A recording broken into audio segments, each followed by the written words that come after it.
Well, some new information about the upcoming peace initiative that the Trump administration is trying to bring forward in the Middle East. But first I want you to read Daniel 9:27.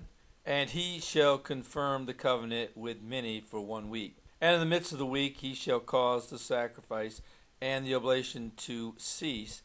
And for the overspreading of abominations he shall make it desolate even until the consummation, and that determined shall be poured upon the desolate. Now the part of this verse I'm going to focus on is at the very beginning where it says, and he shall confirm the covenant with many for 1 week.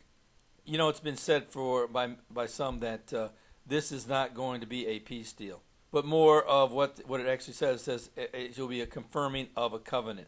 And let me read the first part of it again. It says, and he shall confirm the covenant with many for 1 week. Now that 1 week is a representative of a 7-year period. But later it says that at the midway point of the 7 years, he will break this covenant. And it goes on to say that, and he shall cause the sacrifice and the oblation to cease. Meaning that what the sacrifices that are going to be going on would require the building of a non-existent temple at this time. So somehow, some way, it seems in this verse anyway that the temple will be rebuilt. Now, whether or not it will be rebuilt on the existing Temple Mount, most people seem to believe it will be, but simply put, that's unknown. But at some point in time, the temple will be rebuilt. What the location will be is unknown at this time.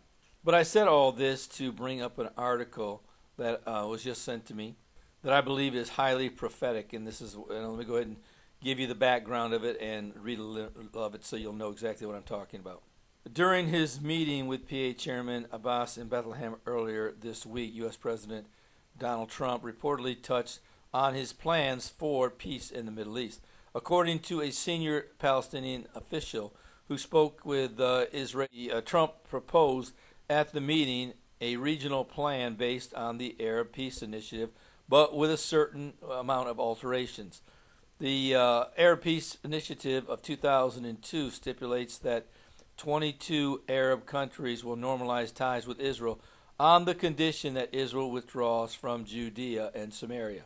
The initiative also calls for the so-called right of return for Arabs who fled Israel during the War of Independence and their descendants. Now, it should be understood that this Arab peace plan has been around for 15 years. And it's very possible that in the beginning of verse 27 of Daniel 9, that it says that he will confirm a peace, or I should just say a covenant, not necessarily a peace covenant. And I'm going to tell you, and we'll bear that out in a second, why that may very well be an important emphasis. And going on with the article, it says, according to the official, Trump proposed that steps be taken towards a normalization of relations between Israel and Arab countries first, and only afterward efforts in the Israeli-Palestinian Arab peace process be undertaken. So basically, the normalization of the 22 Arab countries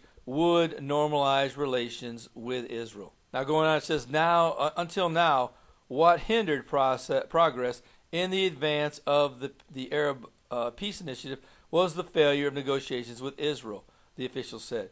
President Trump is interested in advancing a different thought process within the framework of the deal between Israel and the Palestinians that he's talking about. The American president emphasized in his talk with Abbas that there is, in principle, agreement in Riyadh and other moderate Arab countries to give an opportunity for the possibility of the new framework that the president is proposing to succeed, and that maybe a process like this of switching the order, normalization of relations between Israel and moderate Arab countries first, and only after a peace process in whose framework a solution to the Palestinian issue will be advanced, could work, and could bring the sides to initiate a process set according to a predetermined timeline. Now that's something that should raise the hair on the back of your head right there. Let me say that one more time. And could bring the sides to initiate a process set according to a predetermined timeline. Now why is that so important? Because the Bible says that this peace initiative or this covenant that will be confirmed will be for a predetermined timeline of 7 years. Now, I don't know who's going to ultimately bring about this peace with many, whether it be Trump or whether it be somewhere else. As I've said many times in Daniel 9:25 through 27, it indicates that this leader would rise up out of the revived Roman Empire. But this is beginning to sound exactly as to what the Bible said it would turn out to be. And it's shocking to me that they would use the process that was set according to a predetermined timeline. So that's something that you should pay considerable attention to. And going on, it says, within the framework of such a process, a solution to the Palestinian issue would be obtained, including the establishment of a Palestinian state recognized by Israel, as well as a declaration from the sides that the disagreement is over and there are no more claims. In other words, this situation would be settled. Palestine would eventually have their state in this predetermined timeline, in which I see that the situation would probably be, as I said, a normalization of relations between Israel and many. But this would not be a peace process. This would be just a normalization of ties, a confirmation of an already established proposal, and I believe it sounds like to me it's going to be the Arab Peace Initiative. But let me read the last part of this. I think you will see what I'm getting at. It says, the official also said that the normalization of relations between Israel and the Arab countries, which Trump proposed as an initial step, would only include declarative steps such as recognizing Israel's right to exist, and would not include a normalization of relations to the point of signed peace agreements and the establishment of a respective embassy in Israel and the Arab countries.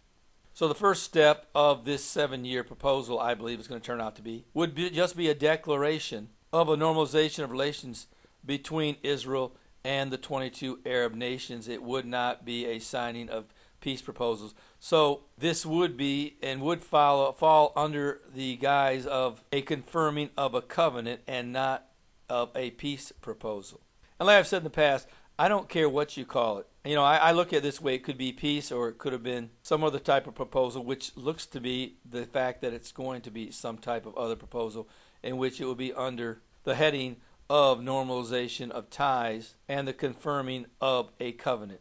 But simply put, I'm not going to split hairs over it. I see what everyone is seeing right now, and whether or not, as I've said, Mr. Trump is the one who pulls the trigger on this, or at some later date it falls dead in the water and somebody else picks it up and takes it the remaining distance.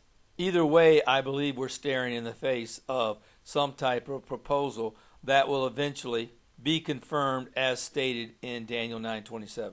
Now that just tells you how close we possibly are to a 7-year tribulation period. Now, if you're one of those people who are looking for a sign as to when the rapture could take place, this is as hot a sign as you're going to get. And on top of that, it looks and appears to be straight out of the pages of the Bible. And you know, this is why I tell everyone every time that I make a video that you need to get a copy of my Tribulation Period Survival Guide. And you need to get it in the hands of every lost friend and loved one you possibly can. And as I've said many, many times, there are 2 versions. You can buy or you can actually download the digital version, which is in 10 different languages. And that is absolutely free. And it's the same book as what you'd get if you were to buy the paperback. But if it was my friend and loved one, and I've got one to a lot of my friends and loved ones, this book, I'd get them the paperback book because I would know they would have this copy in their hands. And the fact that they have it in their hands tells me that they may even look at it and read it before the rapture takes place or before they die, and they may even get saved beforehand. But if in fact they do not, they'll have this copy available, and I guarantee you when the rapture takes place, they will search high and low to find it. And this is a very biblically based book, and it's going to tell them how to get saved first and foremost, and then it's going to give them a direction as to what's going to take place from this point on up until the end of the tribulation period. So I would encourage you today to make that investment or download this book and get a copy to your friend or loved one. So if in fact they do not get saved, they'll be prepared to know what the next steps will be. And if you don't know the Lord, you need to make that decision today, because you know you could die today. 150,000 people will die today. The Bible is clear that the vast majority of them are going to end up in a burning hell. Don't let that happen to you. Come to the Lord today. Ask Him to save you. Come into your heart. And from this day forward, live for Him. It will be the best decision you've ever made. Well, this is Terry Malone with the Calvary Prophecy Report.